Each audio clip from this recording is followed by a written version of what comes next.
Yep. Okay, are you ready to go? I am ready. Good day, Northwest. Welcome back to another episode of Aaron and Terry on Sunday Class. So, Aaron, this is a special episode we have here for us.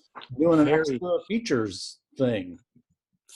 Very, very special episode. It is a very special episode. So we've been talking about 1 month to live, as everybody knows, and this is what we'll call the animal episode. So I'm going to let Aaron explain why that is, but I do want to warn everybody watching that you will need a piece of paper and a writing utensil because there is an exercise. So get ready for that. I know with the magic of technology, you can pause the video and go get it, but I'm just warning you a couple of minutes in advance, you're going to need that. That's right. Feel free to pause Terry when he's speaking. Yes, nice owl. So you've heard us refer to especially Terry as a monkey, and it's not just because he looks like a monkey. But each of these animals actually means something, and we're going to go through that today. We did this very early, or right before we started our 1 month to live class, I believe in very late November, early December. Oh yes. So quite a while ago. Mm-hmm. And we thought it was a nice fit in both to the 1 month to live class, and it was also something that we had just experienced through a seminar at Richwood's Christian Church for a bunch of us, which was really, really interesting to learn more about ourselves.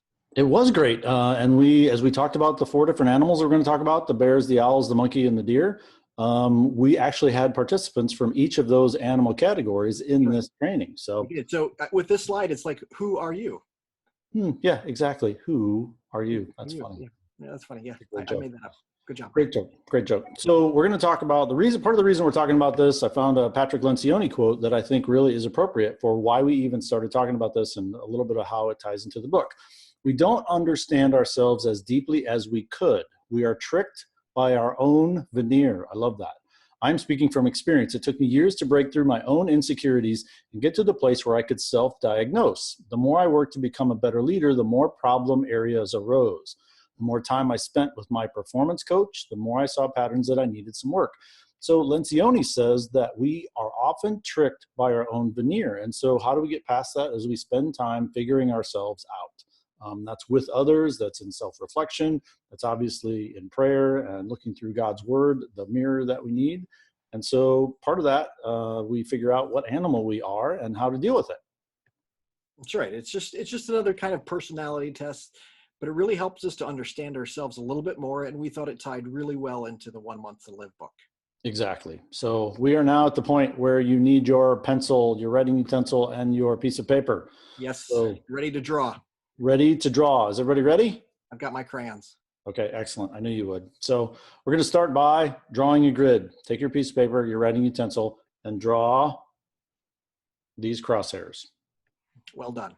Everybody got that? Do we need to wait? I know the audience that I think there's a couple people who aren't getting this very quickly. Yeah, I know our audience, so we might want to wait. Plus sign. It's a giant plus sign for those of you. Giant plus sign. That's right. Okay, so the next thing you're going to do is you're going to write at each one of these endpoints, just like this, fast and slow, fast at the top, slow at the bottom, cool on the left, and warm on the right. And if you want to, you can draw the brain in the middle for extra credit. You're giving extra credit. I like it. Exactly. Right. So fast and slow, warm fast and cool. And slow. We've given you enough time. You should have done that by now. That's right. Well, Aaron, what does this mean? They're 4-letter words. You can do those fairly quickly. So yeah, when you talk about fast and slow, it's really about how you process things. Are you a quick, fast processor where you make quick decisions and you're ready to move on? Or do you like to think about them, make sure you understand them, internalize them a little bit? So yeah, kind of mark yourself with an X, whether you're on the fast side or on the slow side. And again, there's no right or wrong answer. It's just how we all process, deal with information, and take that next step as we're making decisions. Exactly. So if you think of yourself as a really, really fast processor, put your X toward the top. If you like to really take your time in making decisions and like to gather a lot of information, put your X really far at the bottom. And if you think you're in the middle, find where you are relatively speaking. Yep. And if you still haven't made a decision, put yourself down toward the slow category. Exactly. That's right. If you're still thinking about it, you might be down toward the bottom. That's right. Absolutely. As far as the warm and the cool, left to right. So this is how you interact with people. Cooler, you're, okay with people, you can deal with people, you're more introverted. If you see the pizza guy once a week, that's enough people interaction for you. You're more on the cool side. The warmer side, like a really warm person, you take a ride in an elevator to a hotel, and by the time you get to the lobby, you already know the names of all the kids of all the people that you're in with, the elevator with, and what they want to do when they grow up. So where are you on the sliding scale of cool to warm is people interaction. That's right. Really, really warm people want to be with a lot of people, love interacting. Cool people like, no, I don't need a lot of people in my life. That's right. And don't think of it as today in isolation or quarantine. Right. Think about this in normal life, right? Even some of us introverts now are heading towards the warmer side in today's world, but just in normal world. Yeah, exactly. In regular pre-quarantine days. Think about it that way. Pre-quarantine days. What a world we're in, huh? I know, it's quite a world. It's from a movie. It's from several movies. Pick any one of these movies and you can watch and see what we're like. So then as you evaluate yourself, you've put an X across the cool warm scale, you've put an X across the fast slow scale, and then wherever your two X's line up, you end up as an animal. And so these are the animals that we're going to talk about today with characteristics. If you are a fast processor, but kind of cool with people, you might be a bear, Aaron. Wait, well, that sounds great. Bears are lovable, furry, sometimes grouchy. But yeah, I'm a bear. You're a bear. So you're my favorite bear. So if you, we're going to go through each one of these animals. We're going to talk about some of the characteristics. So pay attention, especially if you are one of these animals, or if you deal closely with someone else, if you're doing this in pairs or with other people in the room, pay attention to what animals they are, because we're going to talk about tips that you can use to interact with them. Yes. So maybe we should start with the bear, the dominant bear. Oh, the dominant bear. You ready for to start with this one? Ready to start with this one, yes. Oh. So like what kind of what is a bear? What kind of characteristics are we?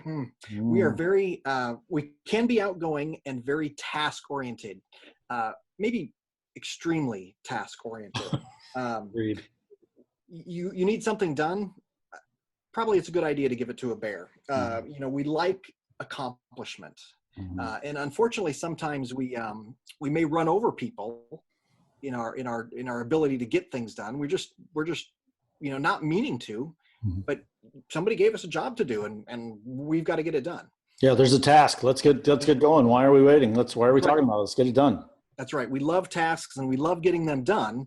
And what drives us crazy is talking about doing something and never really starting. Right. Unless it's a nap, hibernation. That's true. Bears are ready to go. And unfortunately, sometimes their ready to go-ness becomes a problem. Right. But we are lovable and furry. Exactly. Let's see. What else would be interesting about a bear? Control. We like to be in control. And we're comfortable being in control, and we're comfortable delegating. We decide things very quickly and effortlessly. We for the most part like people, but as long as people aren't going to get in our way. Yeah, you like people as long as you don't really need them, but you sort of like them. Yeah, that's right. Yeah, and we can be intense, and there's really like a bear, right? It's zero, i.e. hibernation, or it's full throttle. We're up and awake and we're ready to go.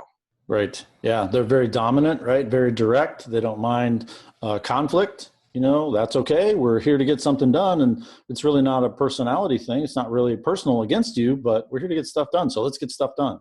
And sometimes it feels like conflict. It does. It absolutely does. Was there a slide on this, or are we still looking at the four corners? Oh, there's a bear. There's a bear. Oh, look at that. Yeah. Fast, rapid thinker. Excuse me, or action-oriented control. We've already talked about a lot of these, but one of the things we fear is people controlling us. Right. We like to be in control, but we don't like to be controlled, and that's something we really have to be careful with on the negative side. Otherwise, we see the bear claws come out. Oh, yes, we do. Yes. Oh, my. We do have claws, by the way, in case anybody didn't realize that. Absolutely. Anything else about bears? No, I mean, everybody's got their favorite bear, Yogi Bear, Smokey the Bear. Um, See, we're good, lovable people. Yeah, absolutely. That's perfect. Absolutely. So should we go back and look at, so if you were fast processor and more on the warm side, then you might be a monkey if you are in the monkey quadrant. And we have probably some monkeys in our audience. I'm sure we do. I'm sure we do too. Monkeys are interactive, right? So if you're following the disc profile, which is where some of these animals came from, with the bear being a D, very direct and demanding, you know, I is interactive. The monkey is very interactive. They love getting involved. They love being entertaining. They're very focused on people and relationships. They're fast moving, right? We don't need details. We just want to move fast, right? We're fun loving. We love to tell jokes. We love to be on stage. The monkey is the one that will volunteer to be on stage and grab the microphone and say, okay, what are we talking about? Yeah. They just want to be on stage. Kind of like when you took over from the actual, the guy at the Valentine's banquet. He did tell me to stop talking, didn't he? He did. You were showing him up. Monkeys can be described with words like inspiring, influencing, impressionable, interactive, involved, and impressive. I liked that one. Impressive. They're verbally oriented. They like to talk, right? Talk it through. Two types of people in this world, Aaron. People that talk when they have something to say and people that talk until they have something to say. Monkeys might be the until. That's really people interesting. pleasing. People pleasing, you gotta love the monkey, right? That's what drives them. They would just want to be loved and appreciated. And their fear, their natural fear is don't dislike me. Don't dismiss me and don't dislike me. Monkeys don't like that. One of the things I wanted to point out about, there was a tips for interacting with monkeys is have some fun. This is great advice for a bear, right? Oh, yeah. It's okay. We'll get things done. The task will be accomplished, but let's have some fun along the way. As long as we're accomplishing something. As long as we're accomplishing something and having fun. Yes. So the bear doesn't always have as much fun because there's a task to be done. Exactly. And there's fun to be had. That's right. So if you were in the lower right quadrant, warm with people and a little bit slower processor, like to take your time and think things through, you might be a deer. That's right. And deer are reserved, but people oriented. They like, that relaxed environment and a lot of times interacting on a one-on-one basis, right? They do better in those situations. They love the tradition and they like to make sure that everybody understands the tradition and respects the tradition. Right. Nurturing skill. Oh man, they will help you through anything. They're the great person to go through anything with. Because they will be there for you and extremely loyal. You can always count on. This is the animal that you want by your side. Very, very into making sure that everybody is okay. While the bear is trying to get something done and the monkey's having a party, the deer's wandering around making sure everybody feels included, that they also have a job to do and they feel like they can be also a part of what's happening. And that's really so important to the deer to make sure that everybody is included. Yeah, very people oriented, right? They're like herders. They want everybody together and just taking care of everyone. Yep. That's right. And a very gentle pace, right? They're not going to be like the bear, which got to get things done now. They're more like the monkey. Let's have, the monkey will get it done eventually. But yeah, they're more of a gentle pace. Let's not push. Let's make sure that we've respected the tradition and we make sure we're bringing everybody along the way, just as we get things done. But a lot of times their biggest fear is don't abandon me. They don't want to, a lot of what we just talked about, the way they're great at is nurturing and respecting tradition and making sure everybody's along for the ride. When they feel left out or that we are abandoning tradition, that is when a deer really can feel hurt, lost, left behind, ignored. Right. Very sensitive in that arena, right? Very sensitive. Absolutely. So the last one, if you were the last in the last quadrant where you are kind of cool, don't need a lot of people interaction, like to process things slowly, like to take your own time, you might be an owl. So owls are very interesting, right? So owls are typically reserved but task-oriented. They're cautious. They focus on things like neatness and rules. Let's keep it straight. Let's keep it neat. There's got to be a proper procedure. There's a reason there's a rule. Let's follow the rule. They're very, very detail oriented. They want to do lots of research, right? That's part of the fun of an owl. Maybe you know somebody like this, and maybe they drive you a little bit crazy because they're processing slow and doing all the research. But that's part of the fun for them, is to really enjoy the research. They really want to understand something before they make a decision. Now, they take a lot of time to make very careful choices. They want to think about it. Interesting thing that someone I know who is an owl, when we said that they are print oriented, they like to have a piece of paper. They don't want electronic stuff and all that. They like to have paper. One of the owls in the audience said, that's me. I love paper. So owls, for some reason, like to have paper. And their fear response is they don't want to be wrong. They've spent all this time following the rules, being cautious, doing the research, being neat, keeping it straight. They don't want to be wrong. Absolutely not. That's right. That's right. And that fear of being wrong really sometimes paralyzes them. Mm-hmm. Right. Absolutely. And that's where the monkey and the bear can be very upset with them, is because how long do we have to talk about this? You've had 6 months, a year, 2 years. Are we ever going to take action? Right. Yeah. Are we ever going to do anything? We have a task. We need to check the box. We're waiting on the owls now. That's right. But the owl is making sure that we've done it right, that we haven't, jumped ahead of ourselves into something that we don't understand. Right. Absolutely. So we're going to tie all these things together. Let me go back. Sorry about that.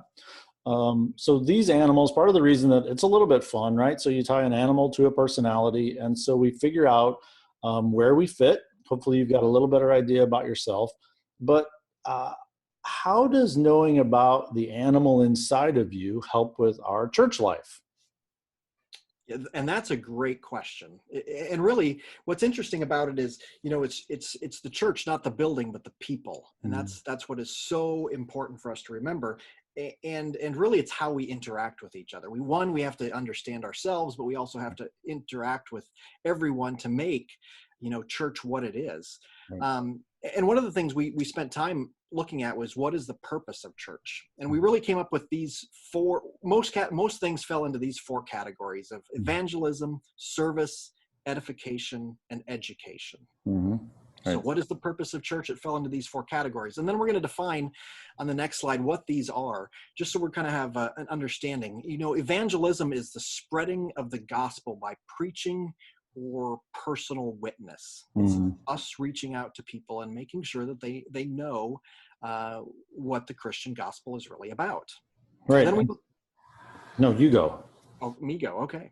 Then we look at service. Service is the action of helping others or doing the work for someone in the name of Jesus Christ. And right now in today's world, it's making sure that, people who can't get out have got what they need. What can we do for them in this time? Are we reaching out and serving people? Right. Absolutely. And edification, right? Instruction or improvement of a person, building them up, building up the body of Christ, building up individuals so that it builds up the church. That's edification. And then education, the fourth purpose, receiving or giving systematic instruction, right? Always learning, always growing.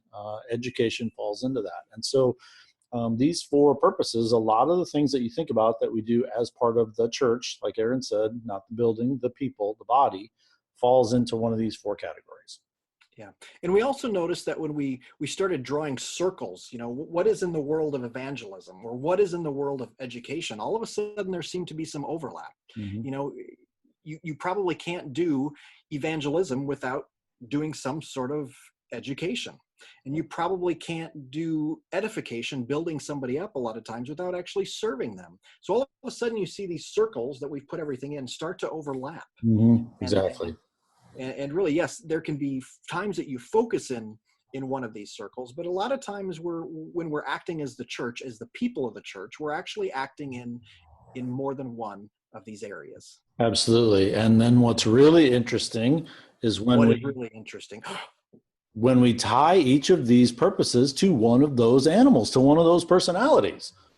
Yeah, that is really interesting. So when you talk about evangelism, going out and telling people, oh man, a monkey loves to talk, right? Mhm. And you get them, passionate about, Jesus or what they're talking about. I mean, they'll talk your ear off. Or like service, right? They're perfectly oriented for a bear who loves to get tasks done. I love to serve. I love to accomplish things. So bears are really, really great at service. Mm. And we talked about the deer as well, being there to make sure people, nobody was left out, Mhm. that we were respecting, tradition. That is really edification, right? Building up the body of Christ. Exactly. And education, right? The owls, we have this image of a wise old owl, usually a picture of an owl with glasses and a graduation cap. Well, it's about education, right? It's about following the rules, teaching people, training people, educating them, doing the research, giving them the benefit of your research. I can point out that we all probably know that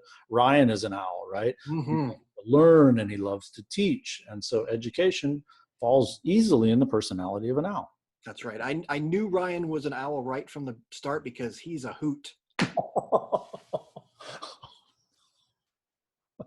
Oh no. Oh, Oh no. Okay. it just came to me. Okay. Ryan, that one's for you, baby. That one's for you. You and only you, apparently. He's not going to watch this. Don't Yeah, worry. yeah, yeah.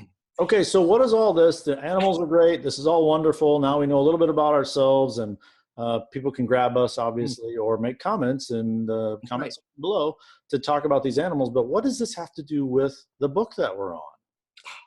Well, hopefully something. Yeah, I think it does. What's interesting, the book that we've gone through, that we are going through, actually has 4 principles. There's 4 sections in this book. Live passionately, love completely, learn humbly, leave boldly. And it just so happens that these principles line up with some of these personalities. Now, not exactly perfectly, right? Not a perfect analogy. There's no such thing. But very, very closely, that each of these sections really appeals to one of those animal personalities.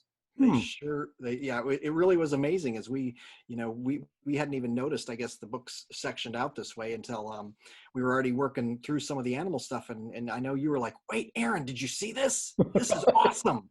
I remember that morning. I was so excited as a monkey. Yeah, exactly. And then I was like, how are we going to do this?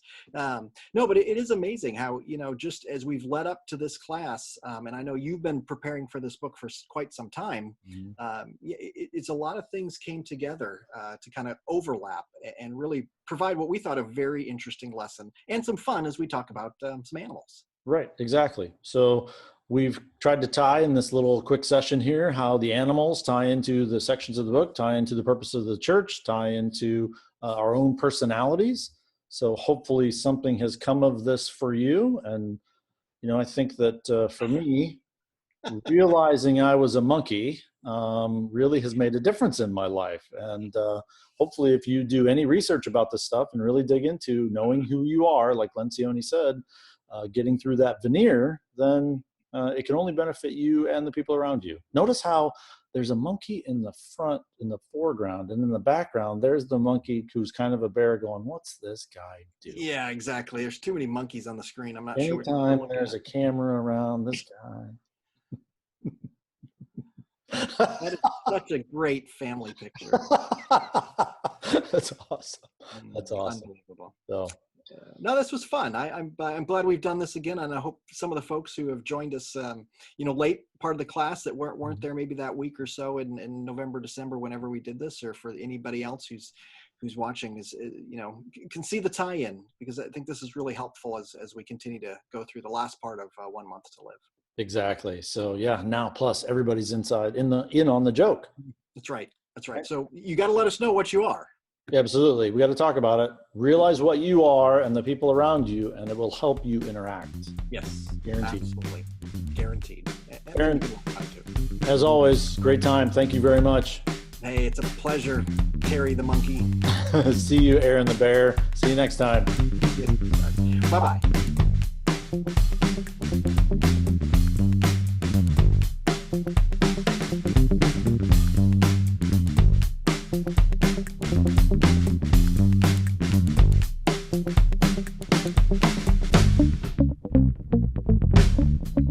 Thank you.